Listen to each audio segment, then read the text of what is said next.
छोटे से शहर गोरखपुर की तंग गलियों में हर सुबह सूरज की पहली किरणों के साथ एक ठेले की आवाज गूंजती थी। टमाटर ले लो, आलू ले लो। ये ठेला चलाते थे रामलाल और उनके साथ होता था उनका 16 साल का बेटा आरव। आरव का जीवन साधारण था। सुबह पापा के साथ सब्जियां बेचना, दिन में सरकारी स्कूल जाना और रात को छत पर बैठकर सपने देखना। उसका सबसे बड़ा सपना था आईआईटी में जाना। लेकिन एक सब्जी वाले का बेटा जिसे ठीक से ट्यूशन भी नसीब नहीं, क्या वाकई आईआईटी तक पहुंच सकता है?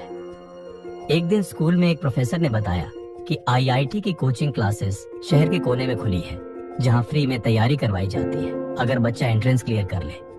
आरव की आंखों में चमक आ गई। वो जानता था यही मौका है जिससे उसकी दुनिया बदल सकती है। वो घर आया और बोला, पापा मुझे कोचिंग का टेस्ट देना है। पापा ने थका चेहरा ऊपर उठाया, बेटा हमारे पास इतना टाइम और पैसा नहीं। तू सुबह सब्जी बेचने नहीं जाएगा तो दुकान कौन संभालेगा?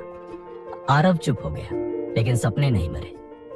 कई दिनों तक उसने कोई बात नहीं की। वो खुद से लड़ रहा था, क्या वाकई उसके जैसे किसी के लिए बड़ा सपना देखना सही है? उसे लगता था सपने अमीरों के होते हैं, गरीबों को तो बस गुजारा करना होता है।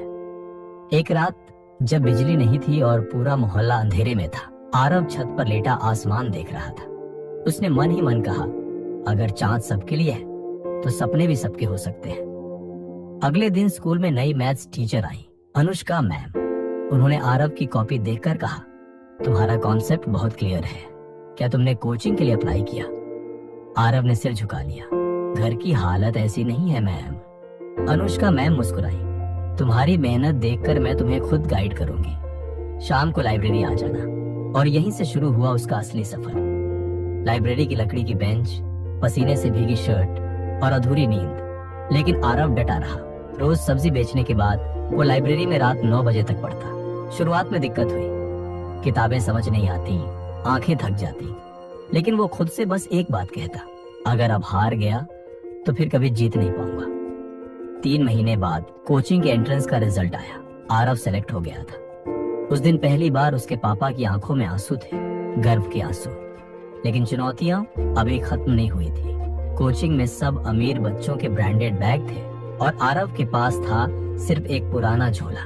जब मोबाइल में लेक्चर डाउनलोड करने की बात होती तो वो पापा का बटन वाला फोन दिखा देता और सब उस पे हंसते। कई बार खुद को दूसरों से छोटा समझने लगा। लेकिन अनुष्का मैम हमेशा कहती, तुम्हारी कहानी बाकी सबसे अलग है, इसलिए तुम जीतोगे। रात को नींद में भी सवाल हल करता था और सुबह फिर सब्जी की दुकान पर लग जाता।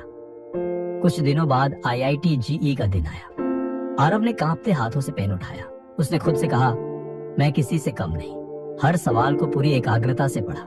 जहां फंसता वहां अनुष्का मैम की आवाज गूंजती, डर से नहीं, दिमाग से लड़ो। यही सोचकर वो आगे बढ़ता गया। परीक्षा देकर बाहर आया तो चेहरे पर संतोष था। रिजल्ट वाले दिन पूरे मोहल्ले की सांसें थमी थी। और फिर मोबाइल पर मैसेज आया, ऑल इंडिया रैंक 432। पापा की आंखों में आंसू थे। उन्होंने आरव को गले लगाकर कहा, बेटा तूने हमारा नाम रोशन कर दिया। आरव को आईआईटी बॉम्बे में एडमिशन मिला। पहली बार हवाई जहाज में बैठा और जब क्लास में प्रोफेसर ने पूछा कौन कौन टॉप 500 से है तो उसने गर्व से हाथ उठाया। वहाँ वो उन बच्चों के साथ बैठा जिनके पास दुनिया की हर सुविधा थी, लेकिन उसके पास था जज्बा, संघर्ष और सपने। 4 साल बाद आरव ने एक नामी टेक कंपनी में नौकरी पा ली। लेकिन उसने फैसला किया वो गोरखपुर लौटेगा।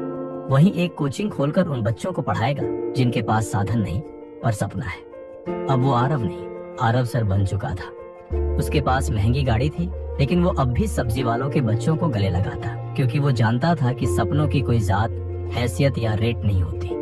हर नए बैच में वो एक बात जरूर कहता, मैं ठेले वाले का बेटा हूँ। अगर मैं कर सकता हूँ तो तुम भी कर सकते हो, बस कभी हार मत मानना। अब आरव के पापा सुबह सब्जी नहीं बेचते। पूरा मोहल्ला कहता है, ये देखो हमारा लड़का जिसने गोरखपुर का नाम ऊंचा किया। आरव की कहानी इंटरनेट पर वायरल हो गई, the boy who never gave up.